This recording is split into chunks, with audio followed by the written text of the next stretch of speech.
Hello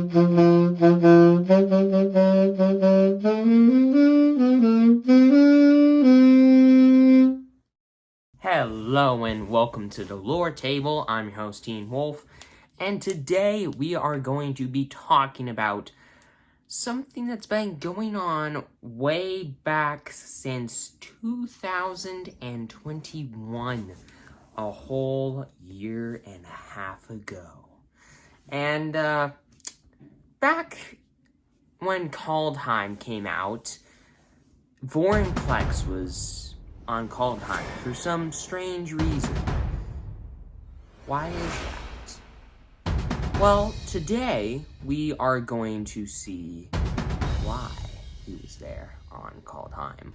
So, in the first little bit of Kaldheim, well, okay, at the beginning of this little story, Vorinclex comes to Kaldheim, the monstrous raider, who's just ripping and shredding through Kaldheim, trying to just cause some havoc on Kaldheim. But the thing is, New Phyrexia is not Kaldheim. So, how did he get there?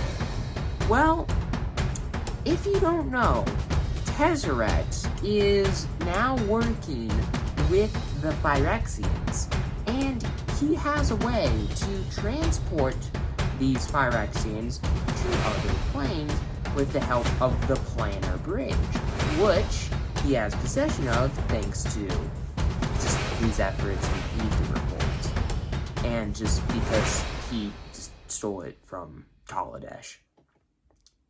But anyways, so Vorinclex is on Kaldheim, and then he stumbles upon none other than Tybalt, the cosmic imposter. And Tybalt gets poisoned by Vorinclex. Tybalt is in big trouble, to say the least, and Vorinclex tells him, if you can, let's say, cause some havoc, I will give you the antidote to this poison.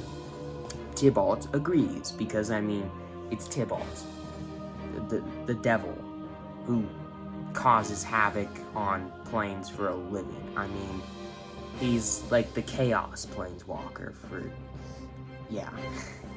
Now, the reason that Vorinclex is doing this is because, Kaya, the ghost assassin, is on his trail, and you can see this in cards, highlighted in cards like Dogged Pursuit and Kaya's Onslaught. And we can see it in the flavor text of Dogged Pursuit when it said, when Kaya says, when it says, Kaya had stalked countless horrific foes, but never one that killed with such callous precision and twisted creativity. Now, this can kind of be taken for both when she's hunting Tybalt and Vorinclex. I mean, they both kind of kill that way.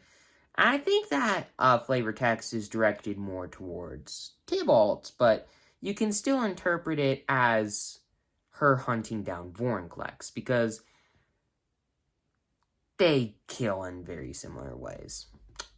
Now, Tybalt leads Kaya off of the trail of Vorinclex.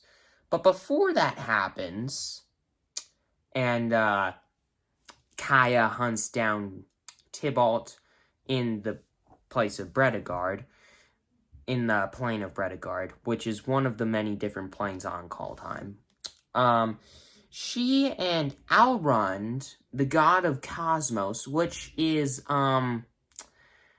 he is disguised as a mere mortal monster hunter, find Vorinclex, and Vorinclex is beating them badly. But then, what ends up happening is Alrund reveals himself as the god of the cosmos, and Vorinclex is very scared by this, because he does not want to face a god. So he just gets the heck out of there, And then, like I said before, Kaya then pursues Tybalt to the plane of Bredegard on one of the multiple different planes of Kaldheim. And, whatever happened to Tybalt? Whatever happened to Vorinclex? Well, Vorinclex, his main reason he went to Kaldheim was to, take something.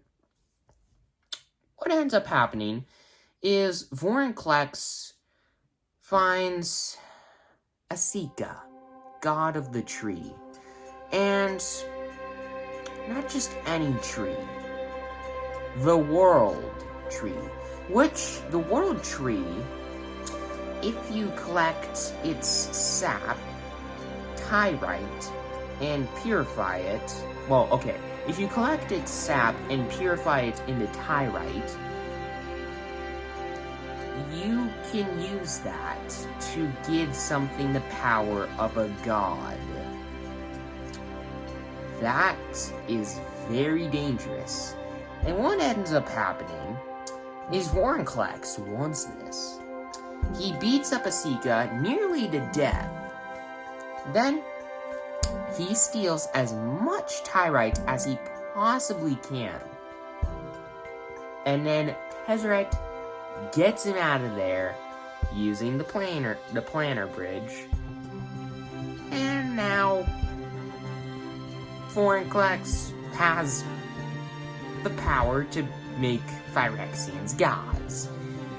Now, why exactly did he do this? So, what I'm thinking here is, this little part hasn't been brought back up yet. Like, the whole him, like, taking Tyrite from, Kaldheim. But I'm thinking that since Vorinclex is taking orders from Elishnorn, I'm thinking that Vorinclex is going to give Elishnorn this Tyrite for her to use on her army. Now, I'm not exactly sure how she's going to do it yet, but what I'm theorizing is that she's going to task Jinkataxius after he's done with his first project, which we'll talk about here in future episode. He's going to basically copy this Tyrite, and in the final battle for Dominaria, which probably will be coming out like around summer of next year, I'm predicting, where the final battle between Dominaria and the Phyrexians will take place. Elishnorn is going to use the Tyrite that Jinkataxius has probably been copying to do stupid stuff to the entire army. And now the entire Phyrexian force has got god powers. But then Karn is going to use some kind of stuff to destroy Phyrexia, which we'll talk about in a later episode. Now, I know that this wasn't that big of a topic, but I wanted to kind of cover this really quick because I'm thinking that this is going to be a very big part of the story later on in the Dominaria series of expansions. And I'm thinking that the Tyrite is going to come into play near the end of the destruction of New Phyrexia.